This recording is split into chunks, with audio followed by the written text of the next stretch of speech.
Hello one and all, and welcome back to RWBY Discussions. I am the Mix of You Trades. With me as always is... Your only mate, aka the Britman.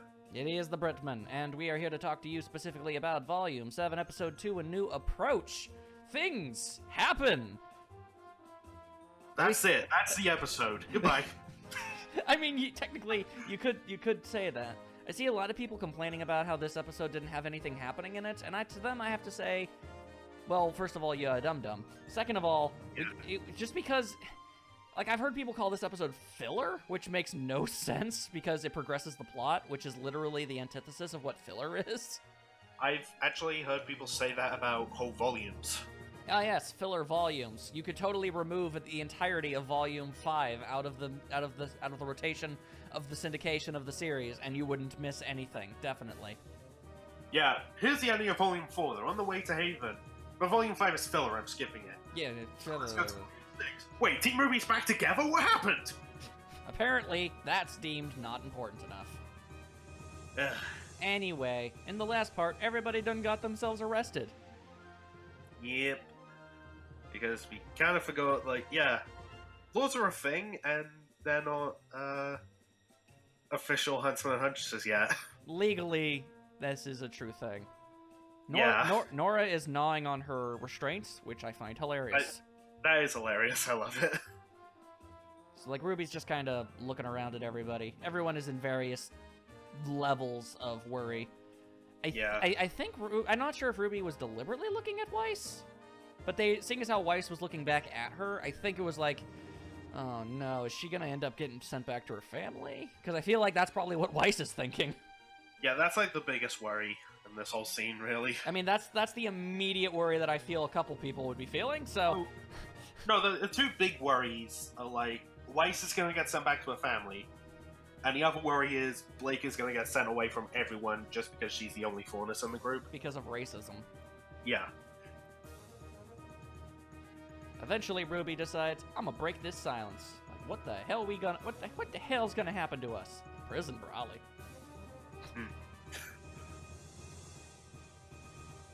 And then all of a sudden, there's some guy in the ship who we do see at the end of the last chapter, but none of us noticed. Yeah, well, some people did, but only after the fact. Either way, there was a dude in the back of the paddy wagon before they got thrown in, and now he's here, and boy howdy, does he have some words he would like to say to you.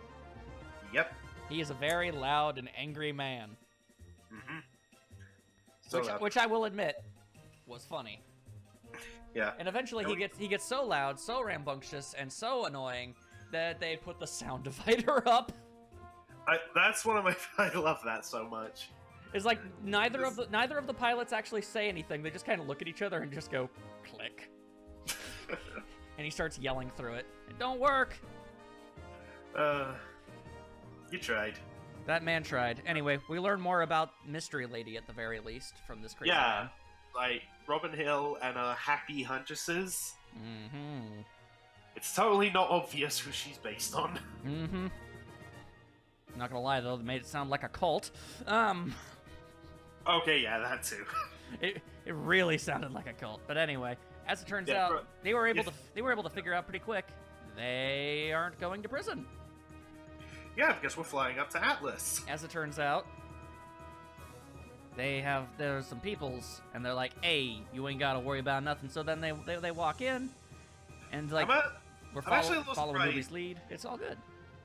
If I remember, isn't that guy's name, like, Forrest or something? Yeah, I'm surprised they didn't show him, like, trying to leave and them slamming the door in his face. Yeah, that would have been funny. That would have been. Shout out to Blake talking to Ruby for the second time in the series Hero's history. Yeah, just saying, we'll follow your lead. Now, any character, I guarantee, I 100% guarantee, any character could have said that to her in that current situation. Literally anyone could have said that line. They deliberately made it Blake. Yeah, however, I saw someone bring this up on, it was either Twitter or Tumblr, I can't remember, but people have posted, like, how much faith Blake seems to have in Ruby as the team leader. Mm-hmm. Like, in Volume 3, she reassures Yang by saying, like, hey, Ruby's our team leader.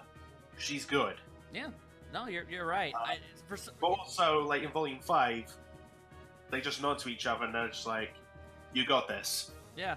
And now there's this. It's so weird because for two characters that never talked to each other, there's a lot of unspoken mutual respect and trust between the two of them, I've noticed. Yeah. It's like I'm fine with it. It's just interesting in retrospect because I think like from like the word go, Blake was all like, "Oh, okay, Ruby's the leader. Okay, I'll follow and trust her." Like Weiss obviously had trouble adjusting to that initially, and I think even Yang had trouble seeing Ruby as a leader because, you know, that's her baby sister. Yeah, but at the same time, she was still, like, really proud of her. No, she was proud and supportive, but at the same time, just inherently, like, I feel like she was letting the fact that, you know, that her baby sister is the leader, that's adorable. Kind of run coherent with it, whereas Blake was just like, "No, that's leader. Okay." Right. So I can appreciate that. Also, miraculously, who happens to walk by? Penny! And Winter and Ironwood, because out of everybody, they don't walk past any other NPCs, as it were. It just, they're not even looking for each other. They just happen to walk across each other. I find that kind of funny. Yeah, and I love Winter's line to the guards. "You have exactly 10 seconds to remove those before I start hurting you." Yeah. So this, okay, here's the thing. And then the guards just, like, look at each other like, "What? Oh, crap!" Ah, crap. Now, I have a lot to say about this scene, so hopefully I'm allowed to talk. Yes, you are. Okay, so Weiss and Winter see each other, and there's a lot of emotion going between those eyes without any words. One thing I can safely say, without any hesitation, is that Winter is definitely on Weiss's side above all else. Oh, absolutely. And I feel like, because I saw some rumors, I saw some theories, that maybe Winter would be on the, for lack of a better term, opposing side in one way or another. I don't know, either due to obligation or something to that effect. I think it's really safe to assume that if Winter had to make the choice between her sister and just about anything else, she'd probably help Weiss. That's what I would expect from Winter. That's the impression that I'm being given. But anyway, Ironwood is here, and he's got words to say. And he's like, "Boy, howdy, am I happy to see you. And why'd you arrest us?" Well, gotta keep up images, you know? You were in a stolen ship. We didn't know it was you. Yeah, see, that's sort of the thing. So it's like, you know, I mean, for all we know, it could have literally been anything. So that's just the thing. But then I got, like, word about who it was. It's like, it's pretty easy to pick you guys out of a lineup, is all I'm saying. Yeah, it's fair enough. It's like, yeah, we did steal. Well, Winter is obviously like, "Bro, why you do that?" And then, but then Winter didn't yell at Weiss about it because, "Oh, you committed a crime. How dare you?" It's like, that was so incredibly, insanely dangerous. What are you, some sort of massive buffoon? And then the hug. There's a hug. Yeah. I'm using this as the image for the episode, by the way. The hug. Okay. I just took a screenshot of it to send you so that okay, thank you. We're using this. Thank you. Now I don't have to. You and me, bro. Okay, cool. We got that mind link going there, but because it's so cute. It's so cute.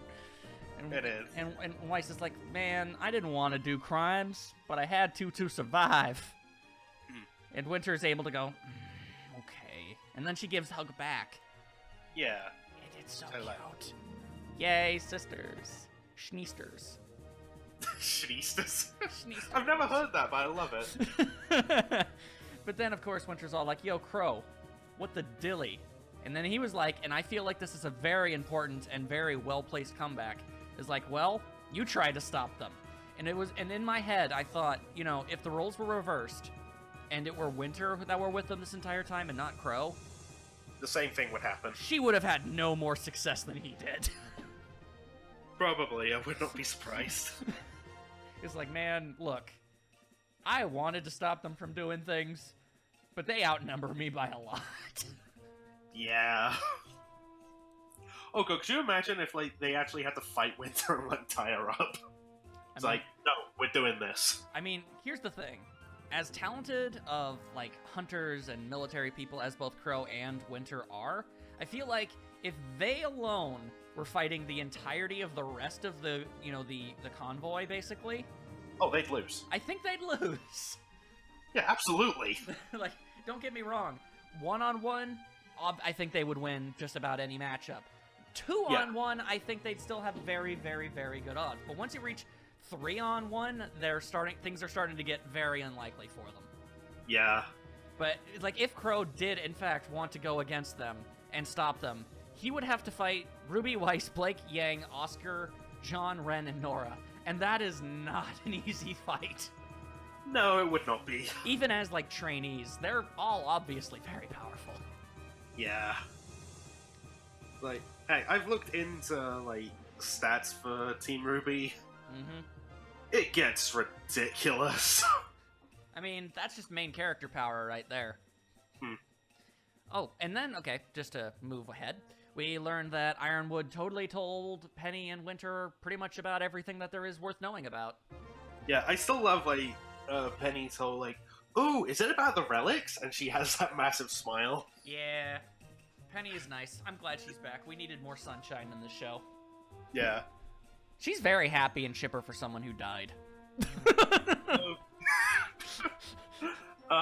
She would fit very well in Dragon Ball, actually. Yeah, absolutely. It was like, yeah, you know, I died.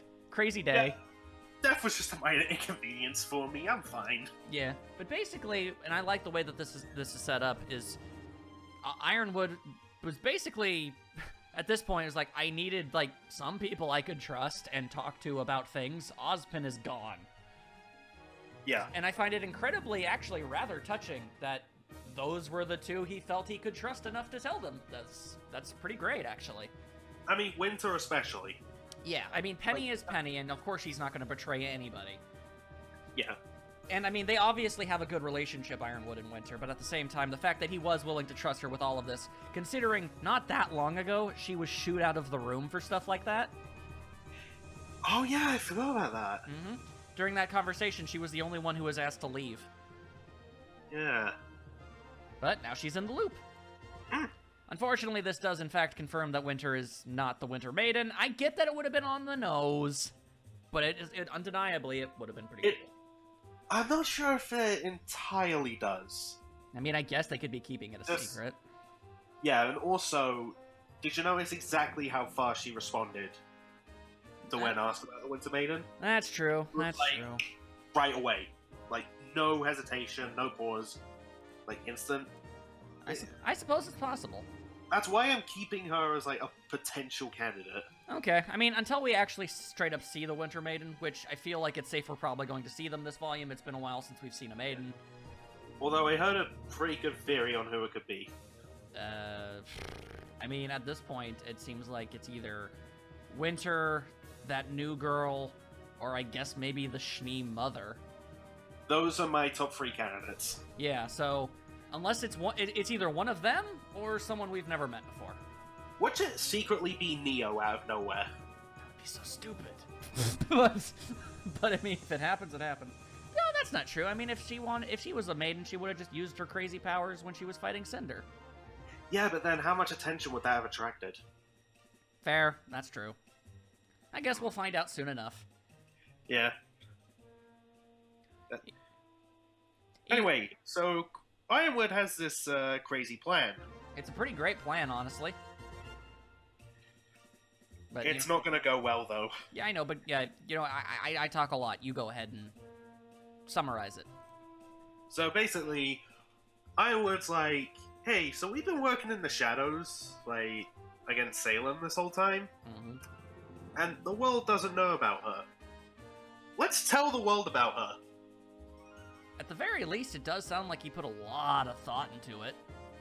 Yeah, like, just start with Atlas, have the fleet, like, ready to, like, keep the Grimm away.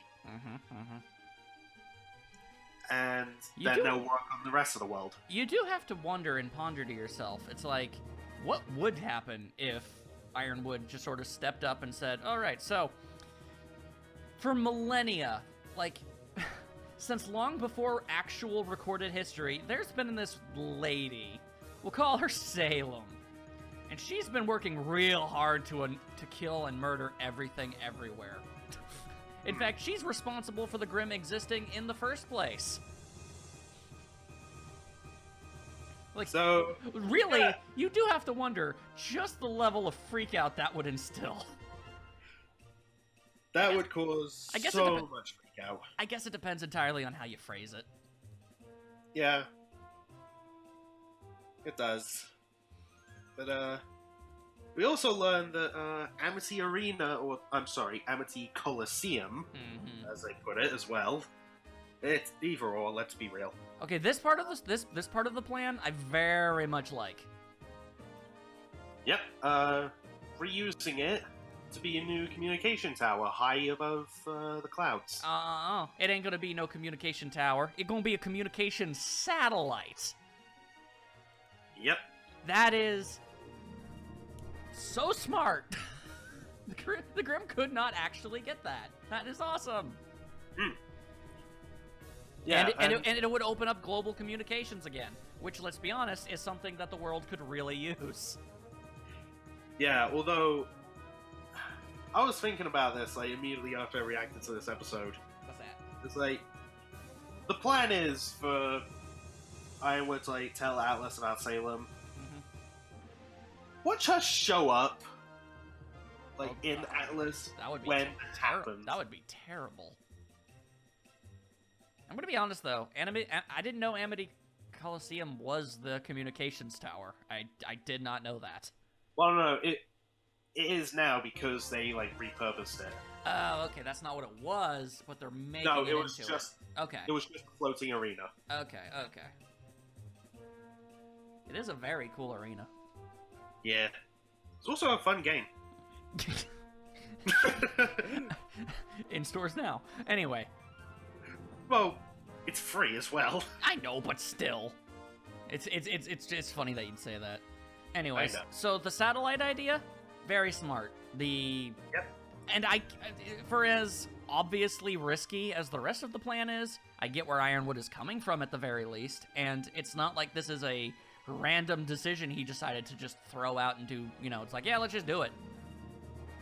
I mean, it's been like, I don't know, a pretty damn long time since all of this went down. He's had a lot of time to think about it. Yeah. He's been planning. Like, at the very least, no matter what, I gotta give Ironwood credit. He's putting a lot of thought and effort into all of his plans. Whether or not they're good plans, whether or not they're going to work without a hitch. Well, I mean, we're watching a TV show. Obviously, things are not gonna go without a hitch.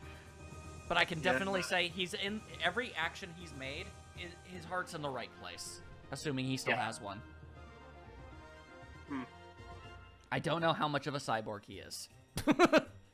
Yeah. We really don't know.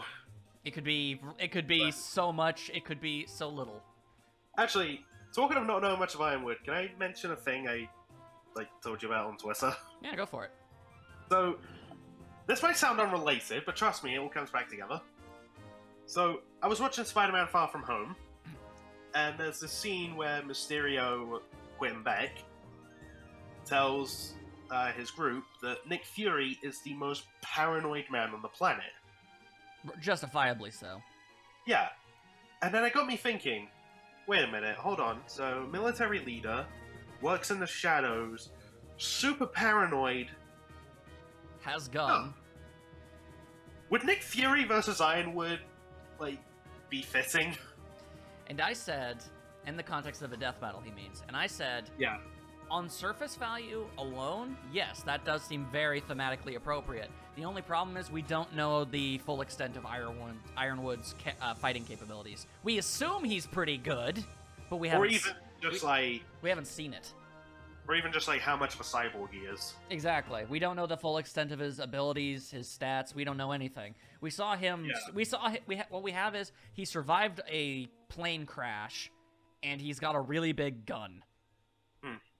Which, neither of which are bad, but not enough to work with. Unfortunately, but hey, maybe in the future that could be cool. You never know. And nextly, Oscar makes the executive decision to let him know that he is technically Ozpin, Technically. Well, technically, it's not Oscar that does that. He just kind of goes, well, I mean, he's not really gone. And then he's like, wait, what? Yeah, and then what's his face? Crow. There we go. That's like, his name. Yeah, Oscar here is the next Ozpin. It's like, well, you see, here's the dilly. He was around, then there was a crash, and now he's gone. Yeah. And they just, and that, I guess this is apparently a huge point of contention for people about this episode, about how RWBY didn't lie. She's just keeping information away from Ironwood. Which, if you think Ironwood actually did tell them 100% everything, you crazy. Yeah. And also, I mean, we know how RWBY reacted to the whole Salem can't be killed thing. Definitely. We know how Team Juniper reacted. Exactly. How the hell do you think Ironwood is going to respond? Exactly. That's the thing, okay? I don't think RWBY kept this information away from Ironwood for the sake of, oh, I don't trust him.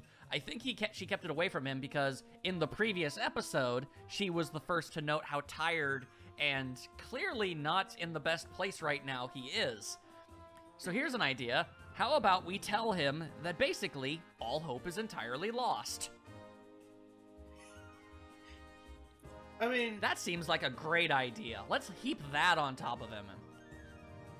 Yeah, that wouldn't have been a good idea. I think it was more so to do with his mental health than a lack of trust. Especially when you consider the fact that, not too long from now, like very soon, Ironwood just straight up gives the relic back. Yeah, and also, like, after RWBY saying this, you look at Oscar, he's like, wait, we're not saying it? Like, just in his eyes, you can tell that he's thinking. You can also tell that from Yang and Blake's reaction. They're like, okay, I guess that's what we're doing. Okay. Yeah, and it goes back to Blake's whole, like, we'll follow your lead. Yeah, so, okay, I guess that's the plan. Okay. Fine and dandy, like a candy. I'm cool with not telling Ironwood that Jin said that Ozpin can't kill Salem. Well, they haven't really come to that same conclusion yet. I mean, she's a freaking genie. That's what they do. I know, genies deal in half-truths. Anyway, Ironwood gives the relic back, and everyone is actually rather surprised by that. Especially, looking at the expressions, especially Weiss and Blake. Wow. Like, what? I'm watching the episode as we're talking. I gotta get to this scene. Yeah. They did not see that coming. But, yeah, it seems like, well, they're totally willing to be all up about this. And Ironwood's like, okay, so here's the deal. I want to work together. What do you guys think? That cool with you? And RWBY's all like, yeah, okay, how can we help? Oh yeah, I'm seeing their expressions. It's like, what? It's like, you gave it back? It's like, admittedly, I was kind of expecting it to be put in the vault alongside the staff. Yeah, but then both of them are in the same place. But anyway, so RWBY says, yeah, let's help out. And then Ironwood's all like, all right, well, before we do literally anything, y'all weapons are big colossal jokes. And then shows clip of Blake. Yeah, and I do love, like... Hang on. I love that little, like, gesture like Blake does where she's like... Oh, now I'm embarrassed. It's like, I forgot my sword was broken and I tried to use it. Oh. But hey, it's still a gun. It's still a gun. But, yeah. Hey, maybe that hint will get the weapon upgrades next episode. I'm so hoping so. Because, I mean, we gotta get to these new outfits eventually. Yeah. But also... But here's the thing. This does explain precisely why in all of, like, the beta, the pre-footage before the volume started, why Yang's robot arm looks even better. And it explains John's new, like, hard light dust constructs coming out of his shield. Yeah. Because apparently, it's pretty amazing when you really get down to it and you think about it, because basically it's like, hey, so we're just going to give you the full, like, literally everything, like the top brass, like our greatest minds are going to upgrade your weapons now. I'm hoping that means that Blake's sword is gonna be, like, more upgraded than just like repaired. I think everyone's weapon is going. I think everybody's weapon in the team is going to get at least one noteworthy upgrade to it. While visually, I imagine it's possible that Blake's weapon is not going to change too much, other than like that golden reattachment thingy. Yeah. I'm definitely sure it has to have like a new thing that it can do. Yeah. Otherwise, it's just kind of like. And otherwise, literally, the only people with noticeable upgrades are Yang and Jean. Which, okay, fair enough. Jean did need some upgrades to keep him, up with everybody else. But interestingly enough, I think they just straight up like maybe use parts of Ember Celica to like infuse them together with Yang's arm. Yeah, I've noticed that. And I like that idea. And let me guess, we're gonna get people like asking cons like, "Hey, so how did Yang get that back?" Shut your face! No one asked you. And then Barbara's gonna say something as a laugh, and people are gonna make her out to be a terrible person. Yeah, it's happened at least twice. But anyway. Okay. Anyway. Okay, but hang on. When when they give the news that like, yo, we're gonna upgrade all your weapons and stuff, I like the various reactions from people because a lot of them are subdued, but Yang is just like Yang, yeah! Yang, Jean, and Nora are very excited about that. As they should be. Because the last upgrades they got were, just from some random town, basically. Oh yeah, Yang like throws her arm in the air, like, yeah! Nora's all like, ooh, and Jean's like, got his arms up, like, oh boy. Yay, I get to be cooler now. Yes, please, upgrade the hell out of my sword and shield, please. Speaking of, that comes out this week. I was confused as to what you were talking about, but yes, Pokemon. Yeah. Expertly tied together, my friend. Anyway, we get to meet the Butthole Patrol, and as it turns out, I may have been premature about the Butthole Patrol, and that they may not, in fact, be buttholes. Yeah, also there was, like, one comment on the upgrades I wanted to... Oh, go ahead. Like, okay, we want the upgrades and the new outfits next episode. Mm-hmm. I want the scene where Blake decides to cut her hair. I know, I mean, it has to... It's gonna happen somehow, which means, at this point... Gimme! There's going to be an in-story reason as to, like, why she does, because it didn't get cut off because of a Grim or something in a battle. They're as of right this moment, I mean, I'm sure things will change eventually, but as of right this moment, they're in a perfectly safe environment. Yeah, but... Which means at some point, when they make their outfit changes, Blake has to come to the conclusions like, I'm gonna get a haircut, BRB, yo. But here's the thing, how exactly? Is she gonna have someone else do it? Like, either go to a salon, or... Yeah, like a barber, or, like, have, like, a friend do it, because... I mean, there've been, like, scenes in the manga anthologies where, like, they do up each other's hair. Well, I mean, that's just a lady thing. That's a lady thing, for as far as I can tell. I don't have a lot of exposure with women. Or... is she gonna cut it herself with Gamble Shroud? Yeah, like, is she just gonna, like, ball up the hair and just go... shit? Because I've seen that before, and it's a very ninja samurai type thingy to do. Because it's like a symbol of, like, new beginnings.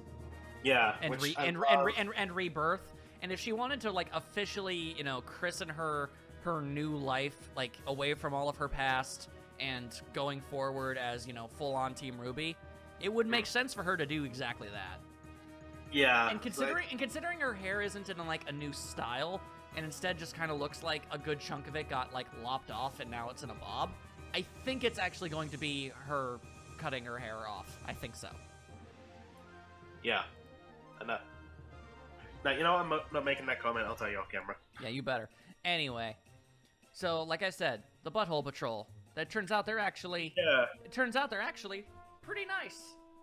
Yeah, they are not buttholes, so... But, and this is an important thing to bring up, the brawny one is adorable. Yep. She is tall, she is strong, she is waving Ruby around like a wet paper towel, and... She's so excited. I know, but hang on. As she's shaking Ruby around, if you pause it, look at the leader of this group, and he's like, whoa! I gotta go back and play that scene again. Yes, please do, and pause it so you, and just look at the leader guy's face. Ah! Man, I went too quick. I noticed something in the background. Okay, I gotta wait for the scene to play out. Mm-hmm. It's very cute. Oh, yeah. I still like Hip Girl, though. Oh, I just noticed there's that thing, Atlas Academy News. Yeah. Let's see, Administration bathrooms under repair. I don't even know, what's the timestamp for that? That is 1359. 1359, okay, I will jump to that. Monthly all-hands meeting next Monday. Election watch party, and there's like some stuff... Oh, here. Oh, that. All up in there. Oh, one of them is we'll be honoring Penny as Employee of the Month. Oh, good for her! Oh, good for Penny! Yay! But okay, so now the group comes in, and then Brunhilde over here shakes Ruby. Now look at the leader's face as she's shaking her. Also, I noticed the election watch party is like, come join to watch the results of Robin Hill versus Jacques Cheny. There we go. But seriously, look at the face! Also, look at it! Also, free food and drink. Ooh. I would attend. I would absolutely attend that. Now go, watch, see the thing, look at the thing. I'm just here for the food. Sorry, I had to get that out there. Seriously, it's 14:05, it's not that far. Oh, yep. There we go. He's like, what? But them hips is like just, oh, there she goes again. I like them hips. Seriously, her hips extend past her shoulders. Holy crap, I don't even know if that's a biological thing that can happen. Also, there's this scene where Weiss, like, spins Ruby around. Yes. Now that's a strength feat.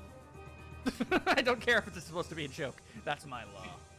I paused it, and Ruby's, like, a full-on ghost at one point. It's true. And then, Faunus guy's like, I'm not happy about any of this, but he has a doggy tail, so... It wags. It's like, nope.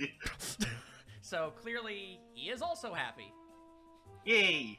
So, these guys actually seem like they're not jerks. So, okay, I apologize for the way I treated you. Please do not betray my trust, or I will wreak fiery vengeance upon all 5 of you.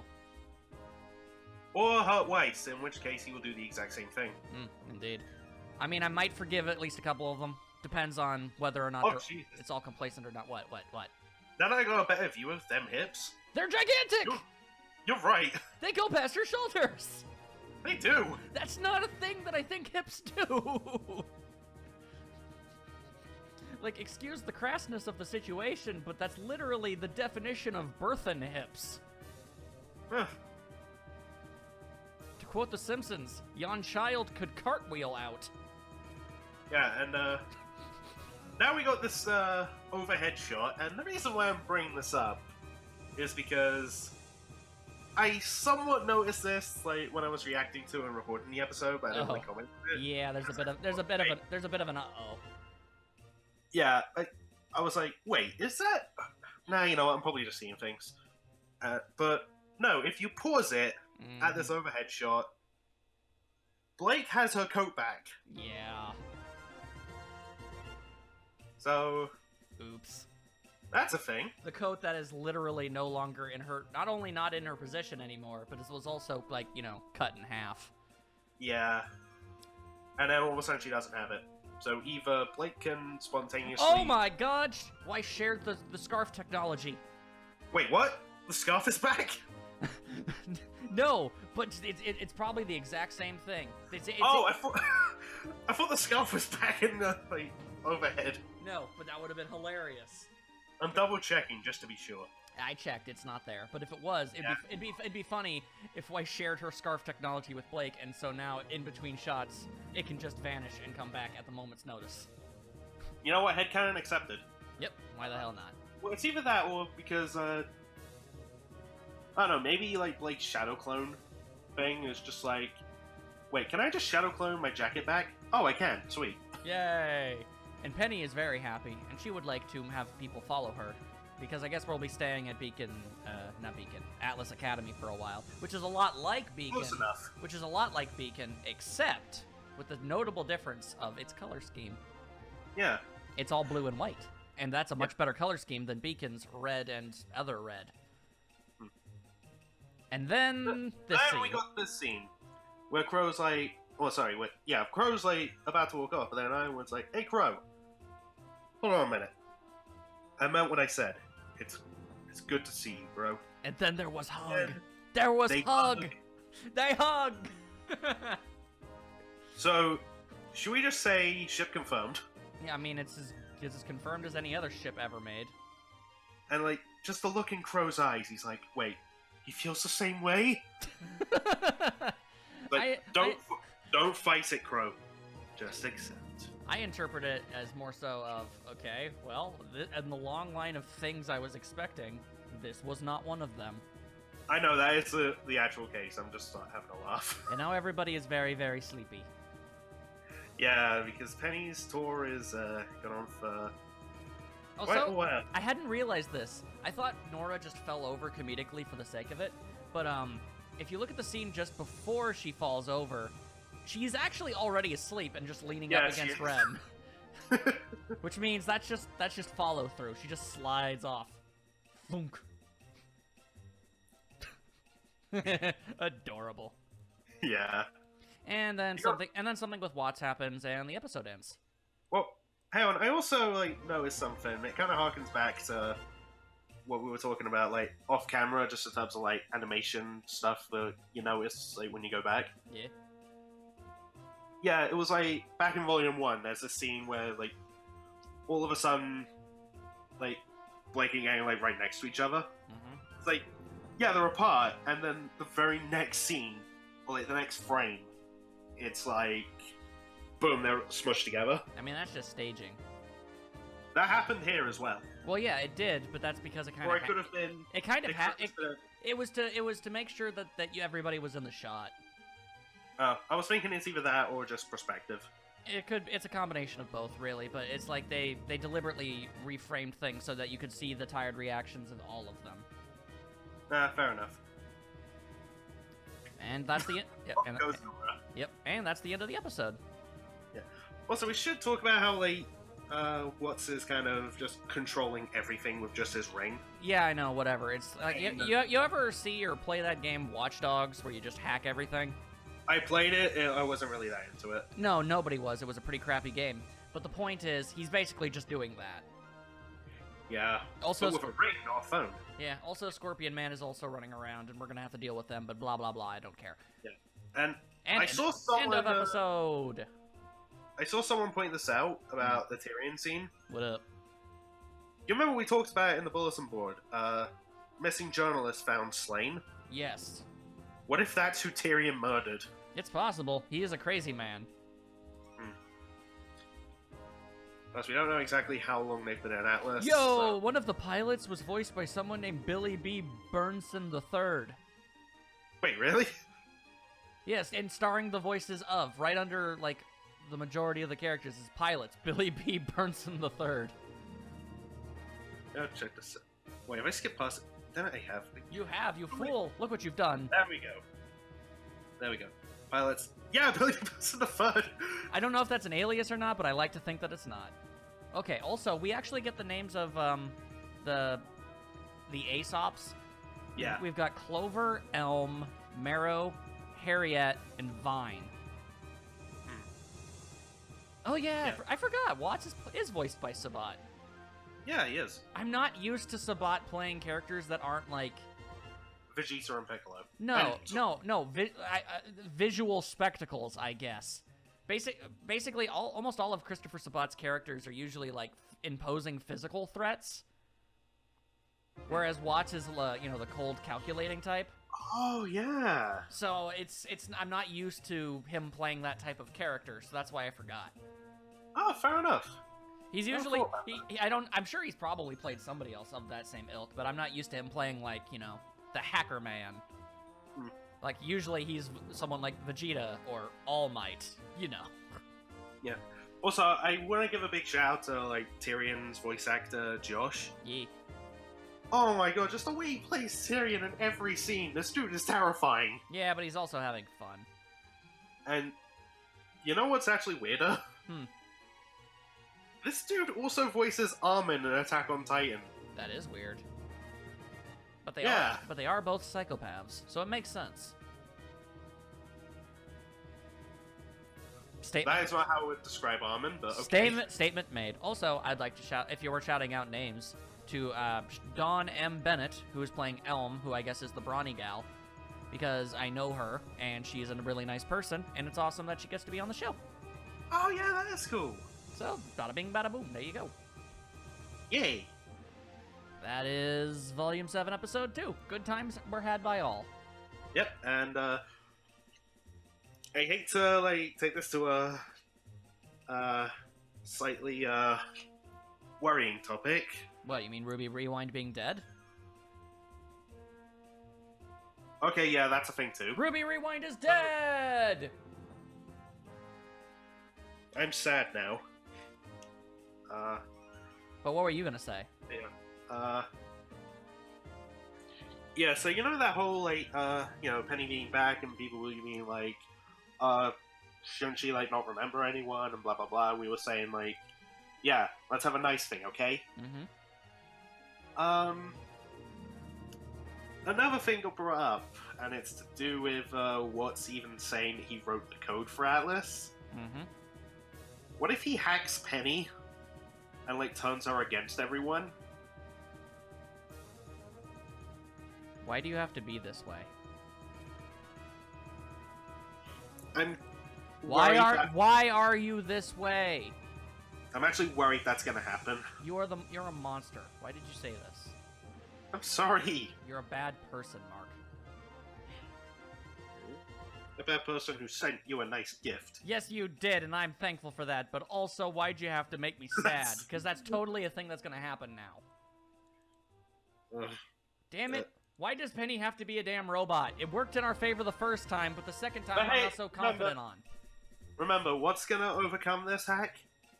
Friendship? Friendship. Yeah, friendship. Oh, good. Like, realistically, that shouldn't make any sense, but it's totally gonna work. Oh, you know, the same thing happened in X-Ray and Vav. Parallels. You could say it. Yeah, so, you could see it rhymes. Yeah, so like Lindsay plays. Oh, what was her name? Hilda, who has a robot friend named Orf. Orbicular robotic friend, or Orf for short, who is voiced by Barbara. Well, that's just funny. She is adorable. Obviously. Yeah, there's this episode where Orf is like hacked, and she's like evil and trying to like kill everybody. Then Hilda's like, Orf, you have to remember me, I'm your friend, and then that kind of like fixes it. Yay, I like that. It's schmaltzy, but I don't care. It's cute.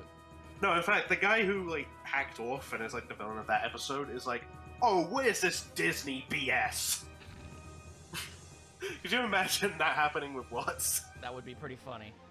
I mean, there is no Disney in Remnant, but you could probably definitely make something up about it that would make sense, and I want that.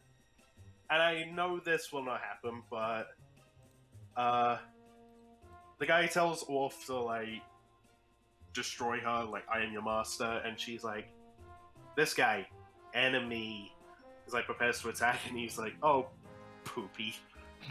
Like, and the final line from Hilda is, that's friendship, bitch. Yep, that works. Could you imagine like that scene, but with like RWBY, Penny, and Watts? I mean, once footage of the scenes exists, someone could splice in the audio. Oh, I kind of want that now. See, and you retired from RWBY, Cracks. Look what you've done. This perfect opportunity just walked up, and you decided to go, no, you know what? I hate fun. Disgusting. Also, my mind just goes blank with some things.